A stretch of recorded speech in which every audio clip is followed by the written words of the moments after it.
The city of Vera had once been a beacon of hope and prosperity, a jewel nestled amidst the verdant hills of Erindor.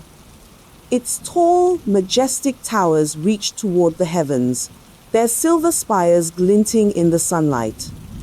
But now it was a shadow of its former self, a husk of stone and steel, where the cries of the forgotten echoed through the empty streets. The kingdom was dying, and with it, the last hopes of its people. Elara stood at the edge of the crumbled city wall, staring out into the endless horizon, her heart heavy with the weight of the future. She had always felt out of place in this decaying world, as though she didn't belong. But she knew, deep down, that it was no coincidence that she had survived this long, that she had made it through the chaos that had swept across the land. Her bloodline was the key to everything. For as long as she could remember, Elara had lived with the sense that something was different about her, something beyond her lineage. Her mother had always whispered stories of an ancient power coursing through their family, an unbroken chain that had been passed down through the generations. But no one had ever told her the truth that had been kept hidden, buried beneath layers of lies and deceit. Now, the world was on the brink of collapse, and Elara was the only one who could stop it. She closed her eyes, breathing in the cool night air, letting it fill her lungs and steady her racing heart. The winds of change were swirling around her, the very fabric of reality shifting, bending to her will. She could feel it deep inside her. This was no ordinary magic. This was something ancient, primal, a force so powerful that it could either save the world or destroy it. A soft sound broke her reverie, a rustle in the bushes behind her. She turned quickly, her hand instinctively reaching for the dagger at her side. Out of the shadows stepped a figure, tall and cloaked in the dark fabric of night. "Are you ready?" the figure asked, his voice deep, almost metallic. Elara hesitated for a moment, her gaze locking with his. He was a sentinel, one of the last of an ancient order sworn to protect her bloodline. She had only met him once before, but there was something about Hima's presence that felt as if it belonged to a time long past. "I didn't ask for this," Elara replied, her voice steady but tinged with frustration. "I didn't ask to be the one who carries the weight of this kingdom on my shoulders." The sentinel didn't move, his eyes unwavering. "You don't have a choice, Elara. The prophecy has already begun. The storm is coming, and only you can control it." She clenched her fists, her nails digging into her palms. "I don't want to be a part of any prophecy. I just want to live my life. I want to find my own path." "Your path was chosen long ago," the sentinel said softly. "You are the last of the true heirs, Elara. You carry the blood of the ancients within you. The magic, the power, it's all connected to you, and it's waking." Her pulse quickened at his words. The magic, it was more than just a whisper in her soul now. She could feel it, pressing against her chest, urging her to release it, to embrace. But what if it wasn't the salvation they all hoped for? What if the power inside her was the thing that would bring everything crashing down? She didn't know if she could bear that. The sentinel stepped closer, his hand reaching out to touch her shoulder. "You may not want this power, but it's not about you anymore. The world is breaking, and you are the only one who can stop it. If you fail, everything is lost." For a long moment, Elara stood in silence, the weight of his words sinking into her bones. She didn't want to accept her role. She didn't want to be the hero. But in that moment, she realized that there was no other choice. The kingdom was depending on her, and she could feel the stirrings of magic within her growing stronger, fast. "I don't know if I can do this," she whispered, more to herself than to him. "You don't have to do it alone," the sentinel replied. "You never have." Elara took a deep breath, steadying herself against the storm of emotions swirling inside her. She had always been one to question, to seek answers. But this wasn't just about questions anymore. This was about power. And that power was not hers to control. It was a force that had been wielded by kings and queens, mages and warriors. For centuries, it had shaped the very land beneath her feet. "Who else knows?" she asked, her voice steady but carrying an undercurrent of fear. The sentinel's expression remained impassive, but his eyes seemed to darken. "Few," he replied. "And fewer still are those who understand what's truly at stake. There are those who would seek to use your power for their own ends. They want to see the kingdom fall, to plunge the world into chaos." "Who would want that?" Ilara demanded, her anger flaring. "What kind of person would use this power to destroy everything?" The sentinel's eyes flickered with the faintest hint of sorrow. "Power corrupts, Ilara. It always has. The balance of the world has been shifting for years, and those in the shadows know that you are the key to either restoring it or breaking it forever." Ilara's stomach twisted as the weight of those words sank in. She wasn't just a potential savior. She was the fulcrum upon which the fate of the world rested. One misstep, one moment of weakness, and everything could fall apart. And yet, despite the danger, something deep inside her was stirring a quiet yearning to understand, to wield this power for good, if such a thing was even possible. "I can't do this alone," she whispered, the truth dawning on her. "I'll need allies." The sentinel nodded, his gaze unwavering. "You'll find them. The world is not as it once was, but there are still those who fight for what's right. There are still those who would stand beside you." He paused, his eyes narrowing as though he were considering something deeply important. "But you will need to act quickly. Time is running out." Ilara turned her gaze back to the city of Veira, her heart heavy with the gravity of the decision before her. She had never wanted this life, never desired to be thrust into the heart of something so monumental.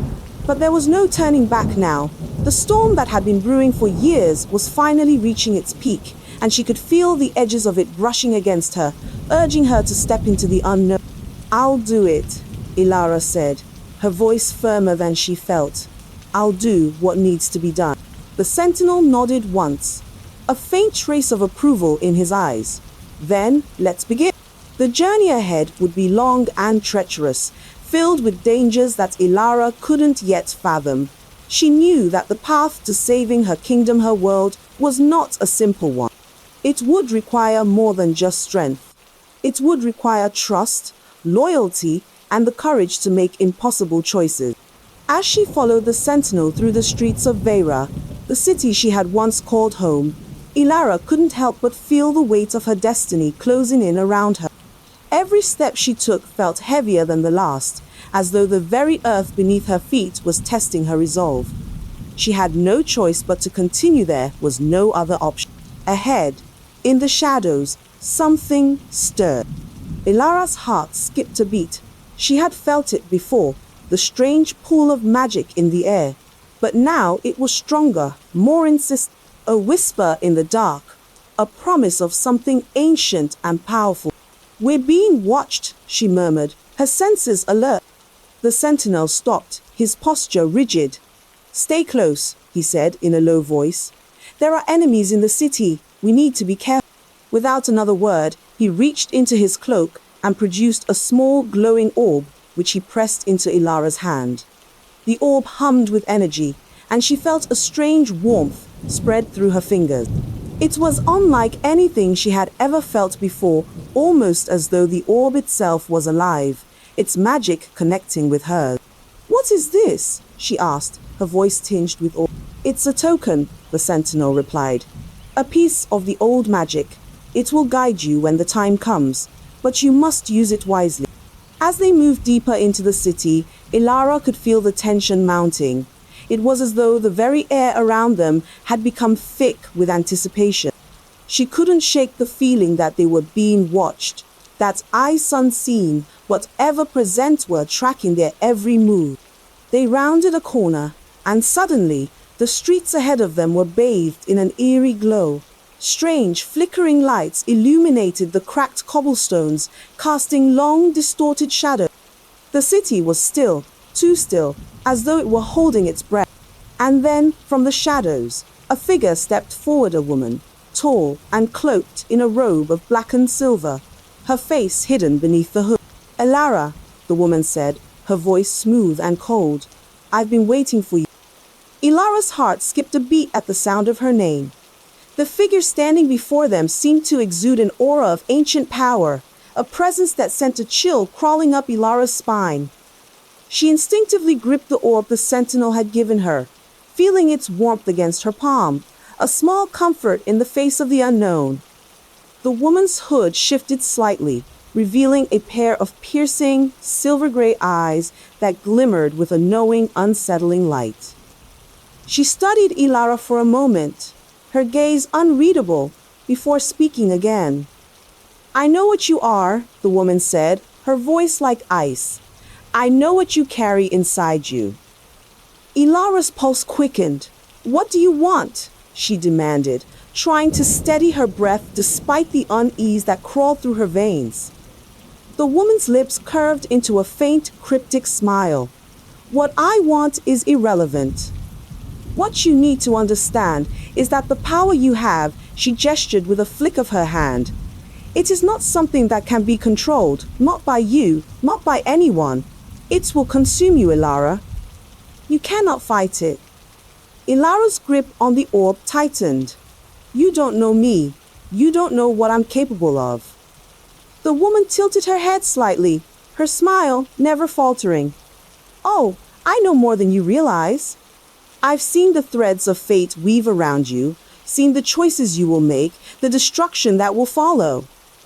You are the key to both salvation and doom, and no matter what path you choose, the world will change. Elara stepped forward, the sentinel standing silently by her side, observing the exchange. Her voice was calm but firm. Then I'll make my own choices. I'll decide what happens next. The woman's expression darkened, and for the briefest moment, Elara could sense a flicker of something fear, perhaps. Or was it something more like pity? You cannot decide what is not yours to control, the woman warned, her voice low, dangerous. This power, Elara's not just magic, it's a curse, a legacy, one that has plagued this world for centuries. You are its latest vessel, but you will not be the last. There is no escaping it.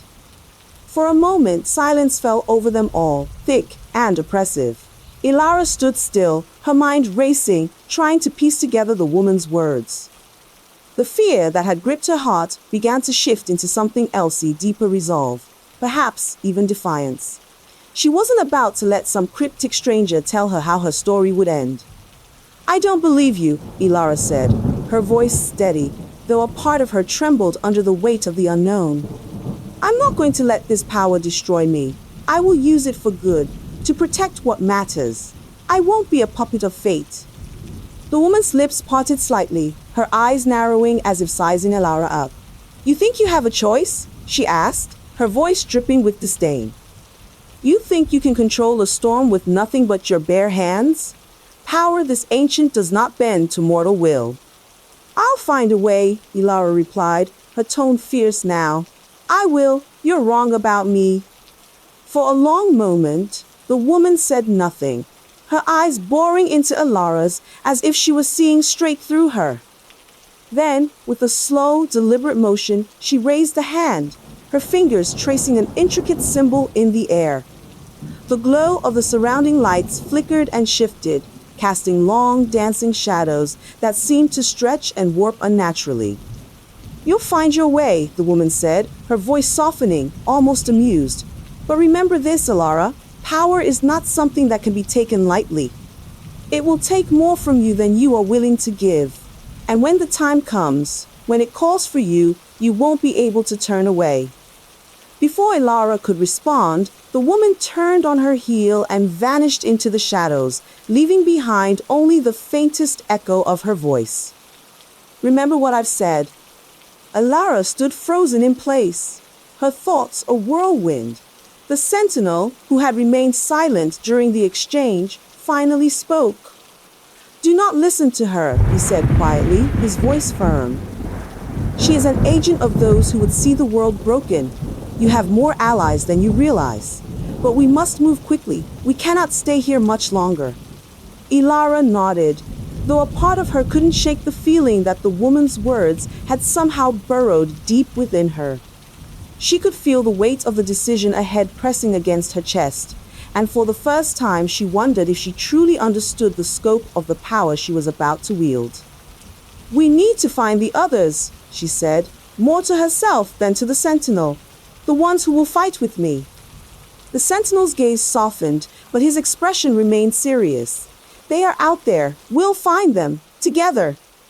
Ilara turned away from the spot where the woman had disappeared, her heart pounding in her chest.